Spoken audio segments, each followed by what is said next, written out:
اچھے اخلاق اور کردار کے ساتھ روبرو صورت بھی اللہ کی ایک بڑی نعمت ہے جس کی طرف ہر انسان کا دل خود بہت کھنچا چلا جاتا ہے۔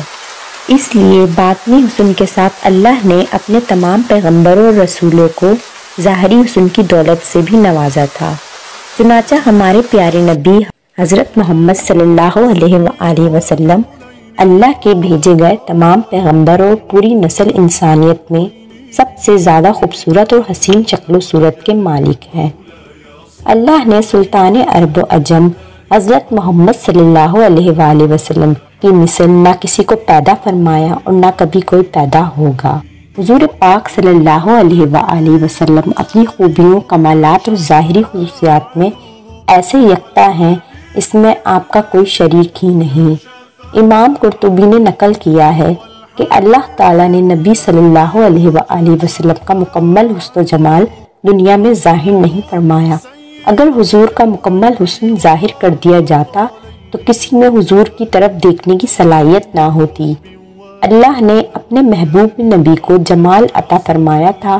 دراصل حسن صرف رنگ کی سفیدی، جاذبیت اور ظاہری بناوٹ کی خوبصورت ہونے کو کہتے ہیں، جبکہ جمال پوری جسم کے تمام اعضاء کا درست ہونا اور جسم کے تمام حصوں کو پرفیکٹ ہونے کو کہتے ہیں۔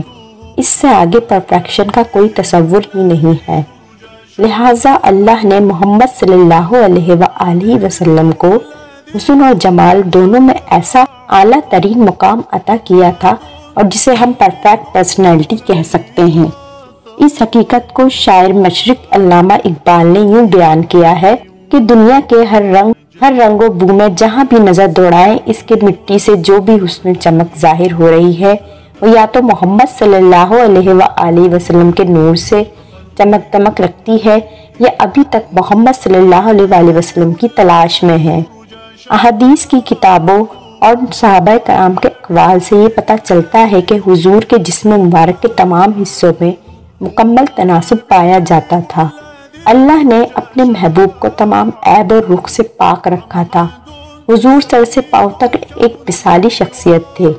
صحابہ کرام ہمیشہ حضور کی ظاہری شخصیت اور خوبصورتی کی تعریف مدح اور شاعری کیا کرتے تھے، جو تاریخی کتابوں میں بھری پڑی ہیں، جن میں شاعری اسلام حضرت حسان بن ثابت رضی اللہ تعالیٰ عنہ کا ایک مشہور شعر ہے، جس کا ترجمہ کچھ یوں ہے: یا رسول اللہ، آپ سے زیادہ حسن و جمال والا میری آنکھوں نے کبھی کسی کو دیکھا ہی نہیں، اور آپ سے زیادہ جمیل کسی عورت نے جنا ہی نہیں۔ اگر ان تمام روایتوں اور اقوال کو ایک جگہ جمع کیا جائے تو وہ کچھ یوں ہے: حضور کے جسم مبارک کا رنگ گورا سفید تھا، گویا ایسا معلوم ہوتا تھا کہ آپ کا بدن چاندی سے ڈھال کر بنایا گیا ہو۔ حضور کا جسم نہایت ہی نرم و نازک تھا، جس سے ایک خاص قسم کی خوشبو آتی تھی۔ صحابہ کہتے ہیں کہ حضور کے جسم کی خوشبو سے زیادہ اچھی ہم نے کوئی خوشبو نہیں سونگھی، یہاں تک کہ حضور کے جسم مبارک سے گرنے والے پسینے کو ہم جمع کر لیا کرتے اور اسے بطور عطر استعمال کرتے تھے۔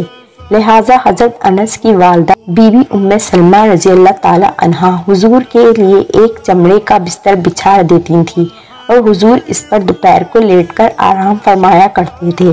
لہٰذا آپ کے جسم مبارک کے پسینے کو وہ ایک شیشی میں جمع فرما لیتی تھیں، پھر اسے خوشبو میں ملا لیا کرتی تھیں۔ حضرت انس نے وصیت کی تھی کہ میری وفات کے بعد میرے بدن اور کفن میں بھی وہی خوشبو لگائی جائے جس میں حضور کے جسم مبارک کا پسینہ ملا ہوا ہو۔ حضور اکرم صلی اللہ علیہ وآلہ وسلم سر کے بال رکھنا پسند فرماتے تھے۔ آپ صلی اللہ علیہ وآلہ وسلم ہمیشہ پٹے بال رکھا کرتے تھے۔ کبھی آپ کے بال آدھے کانوں تک رہتے، کبھی کانوں کے لو تک اور کبھی کندھوں کے قریب تک رہتے۔ اگر سر کے بالوں میں مانگ نکل آتی تو اسے رہنے دیتے، ورنہ مانگ نکالنے کی کوشش فرماتے۔ حضور اکرم صلی اللہ علیہ وآلہ وسلم اپنے سر اور داڑھی میں ایک روز درمیان دے کر کنگھا کیا کرتے تھے۔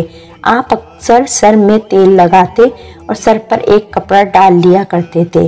آخری عمر تک حضور اکرم صلی اللہ علیہ وآلہ وسلم کے بال بہت کم سفید ہوئے تھے اور آپ کے داڑھی مبارک میں صرف 17 عدد سفید بال تھے، اس لیے آپ نے کبھی خضاب نہیں لگایا۔ البتہ آپ کبھی کبھی مہندی کا خضاب لگانا پسند فرماتے تھے۔ آپ کے بال نہ بالکل گھوم رہے تھے نہ بالکل سیدھے، بلکہ درمیانی کیفیت کے تھے۔